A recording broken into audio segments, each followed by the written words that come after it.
When Calls the Heart, Season 8, Episode 10. The show opens up with Ned telling Carson he has cold feet. Carson said that's normal.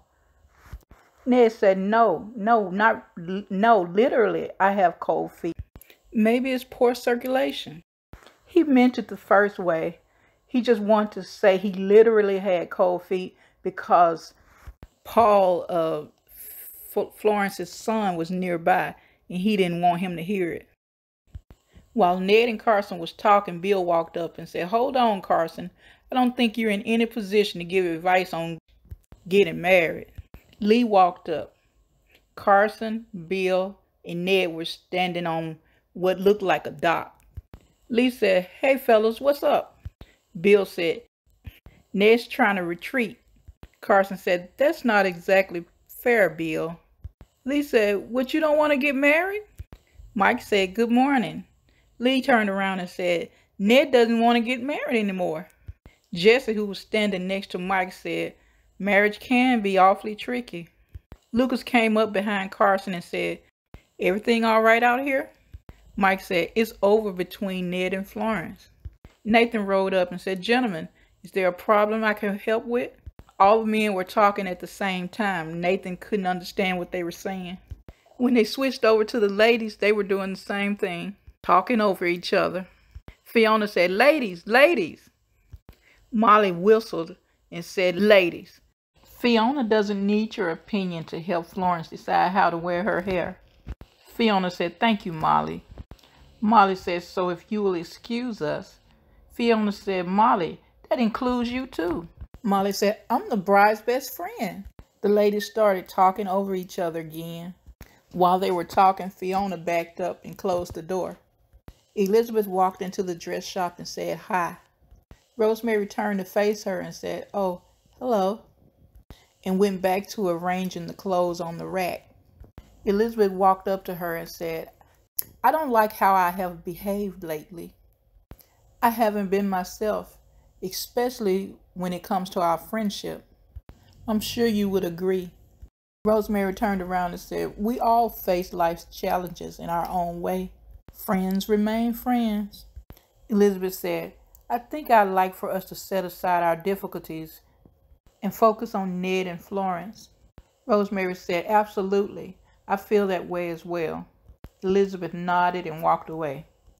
Allie and Paul, Florence's son, were sitting together, and Robert asked Paul, "So are you excited about your mom getting married?" Paul said, "I suppose."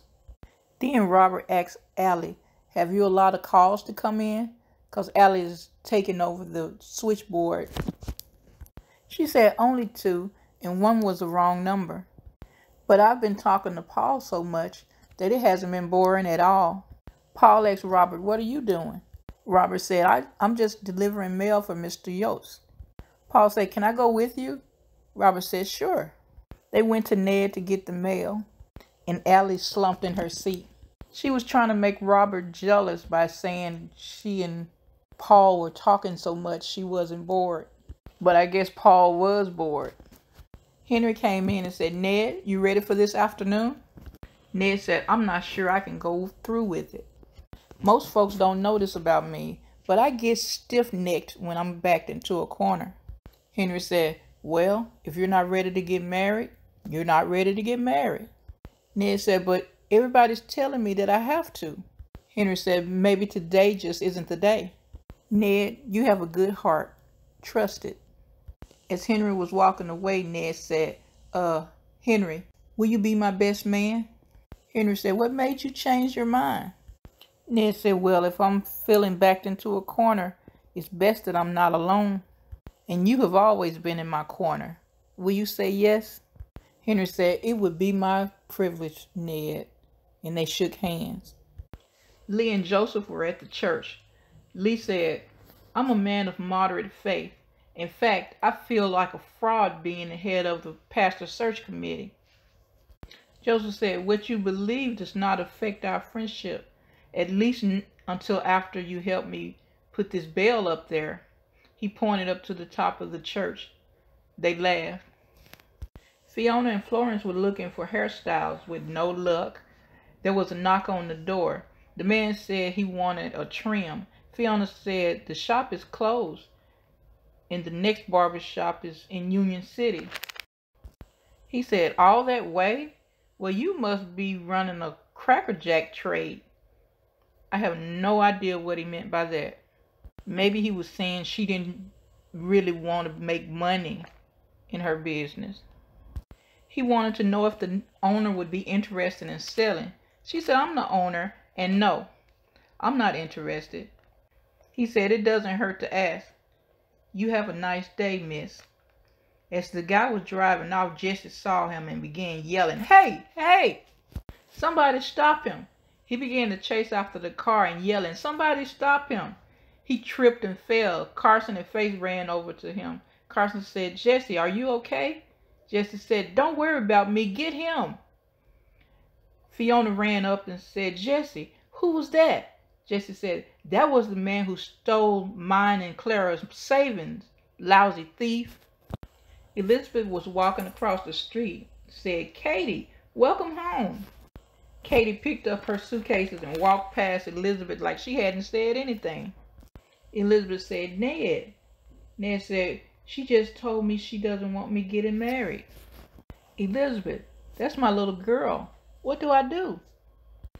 Later on, Elizabeth talked to Katie, and Katie said, when her mother died, her father nearly died along with her. Elizabeth said, but Katie, your father has found somebody to love again. Katie said, to lose again.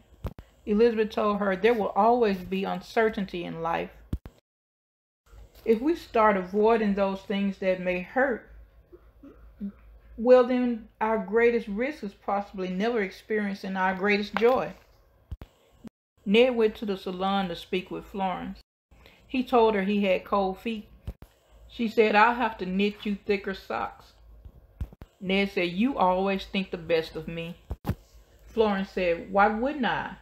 But even if you had cold feet about us getting married, and you said you just simply couldn't go through with it, I will still think the best of you, and I will forever love you. Ned said, thicker socks will be perfect. Florence said, Ned, if you wouldn't think it too forward of me, before the ceremony, may I ask that we share our first kiss here in private? That's a good idea. Let's make it a good one. Elizabeth told Ned that Katie is afraid for him and what might happen if he loses Florence. Ned said he went to Katie's room, but she didn't want to talk. He said he was going to leave her a note, letting her know there will be a place for her at the ceremony if she changes her mind and wants to attend. Florence told Molly how grateful she is to have her as a friend. Ned told Henry he could always count on him, and without saying her name, Ned said and he wouldn't tell anyone that he and Abigail write each other regularly. The ceremony is getting ready to start. Katie showed up. Lucas passed Elizabeth a bouquet of flowers to give to Katie so she can join the wedding party.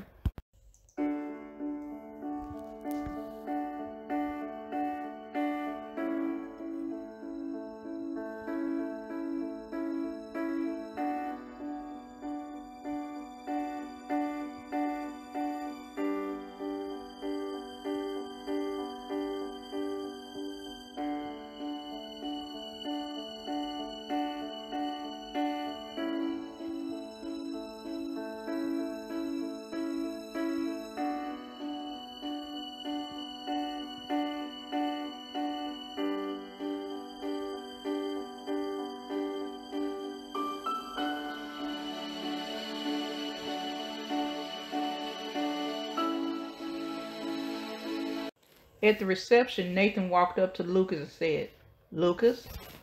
Lucas said, did Allie mention she'd stop by? She did.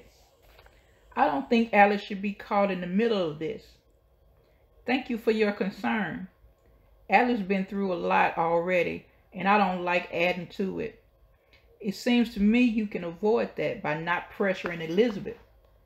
Nathan chuckled, finished his drink, and said, enjoy the reception. Lucas said, absolutely.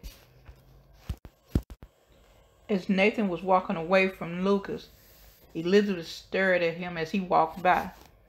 Nathan was talking to Bill. Elizabeth tapped him on his shoulder and said, would you step outside with me for a moment, please? He said, yeah. Lucas stared at them as they went outside. Elizabeth said, Jack might have taken the place for anyone on that mission. It just happened to be you. And I want you to know from the bottom of my heart, I don't blame you for his death. Nathan said, thank you, and took her hand. At that moment, Lucas walked past the window and saw them holding hands, and the show went off. Thanks for listening. Like, comment, subscribe.